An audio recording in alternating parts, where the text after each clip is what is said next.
नेहमी एकाच एक पद्धतीने चिकनची भाजी खाऊन कंटाळा येतो, त्यामुळे मी वेगळ्या पद्धतीने इथे चिकनची भाजी केलेली आहे. अशी वेगळ्या पद्धतीने की खाणारा बोटं चाखून पुसून खाईल आणि त्याचबरोबर 2-3 पोळ्या एक्स्ट्रा खाईल. तर मग रेसिपीला सुरुवात करूया. सुरुवात करण्याआधी तुम्ही जर ही रेसिपी फेसबुकवर बघत असाल तर माझ्या पेजला फॉलो करा आणि यूट्यूबवर बघत असाल तर माझ्या चॅनलला सबस्क्राईब करा.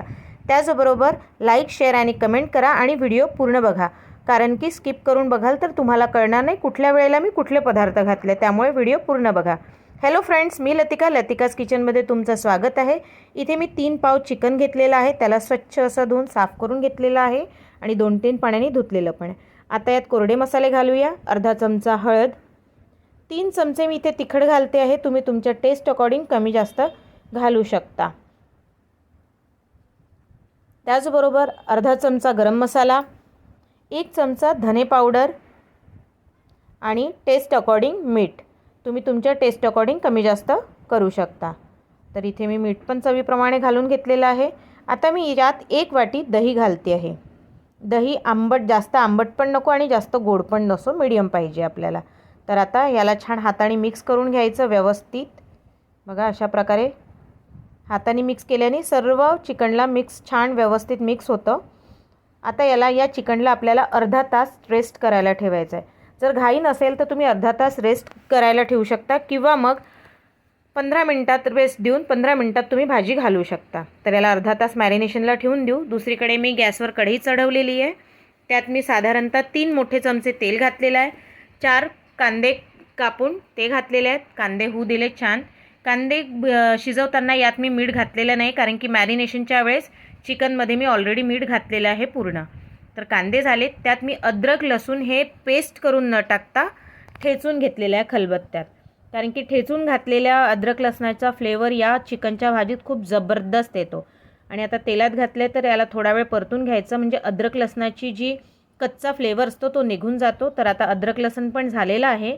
अर्धा तास मी चिकन मॅरिनेट करायला ठेवलं होतं, ते पण झालेलं आहे. ते पण यात घालून घ्यायचं आणि या भांड्याला जे मसाले लागलेले आहे थोड्या वेळात या भांड्यात पाणी घालून ते मी या चिकनमध्ये घालून घेणार.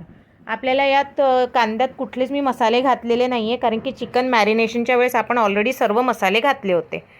तर आता याला छान मिक्स करून घ्यायचं व्यवस्थित असं बघा. आणि याला झाकून 5 ते 10 मिनटं छान शिजू द्यायचं आहे आपल्याला. झाकूनच शिजू द्यायचं, पाणी घालायचं नाही. आता 5-10 मिनटं झालीत. आता ओपन करते आहे. बघा छान भाजीला तेलही सुटलेलं आहे. आता एकदा परत मी मिक्स करून घेते आहे व्यवस्थित असं. आणि मंद आचेवरच शिजवा, कारण की जर फास्ट किंवा मीडियम ठेवाल गॅसची फ्लेम तर बुडाला चिकन लागेल किंवा मसाला जळेल आणि जळकट असा स्मेल येईल. म्हणून मंद आचेवर याला 5-10 मिनटं शिजू द्यायचं व्यवस्थित. आणि जेवढी भाजी मंद याच्यावर शिजेल तेवढी जबरदस्त चवीला लागते. आता यात मी 1 जुडी पालक घालते आहे. अगदी छान साफ करून स्वच्छ 2 पाण्याने धुवून कापून घातलेली आहे. तर यात पालक घातलेली आहे. याला पण छान मिक्स करून घ्यायचं व्यवस्थित असं. तर हे चिकन जे मी बनवलेलं आहे ते जबरदस्त चवीला लागतं, खूप छान. त्याचबरोबर माझ्या चॅनलवर वेगवेगळ्या नॉनव्हेजच्या, व्हेज आणि खूप साऱ्या रेसिपीज आहेत. तर नक्की तुम्ही माझ्या चॅनलवर व्हिजिट करा आणि तुम्हाला कुठली रेसिपी आवडली ते मला कमेंट करून नक्की कळवा. आता अजून मी 5-10 मिनटं झाकून शिजवलेलं आहे. बघा चिकनला त्याचं पाणी सुटलेलं आहे.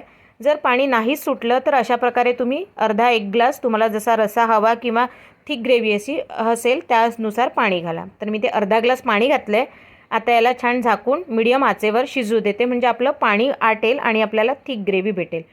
बघा पाणी आटलं आहे, ग्रेव्ही छान थिक झालेली आहे. आता मी याला सर्व करून घेते आहे. खूप छान अशी कोथिंबीर घालून मी छान सर्व करते. तर मग कशी वाटली रेसिपी ते पण नक्की कळवा. त्याचबरोबर करून बघा, खाऊन बघा, मित्रांना शेअर करून बघा. तर भेटूया पुढच्या रेसिपीत. तोपर्यंत बाय.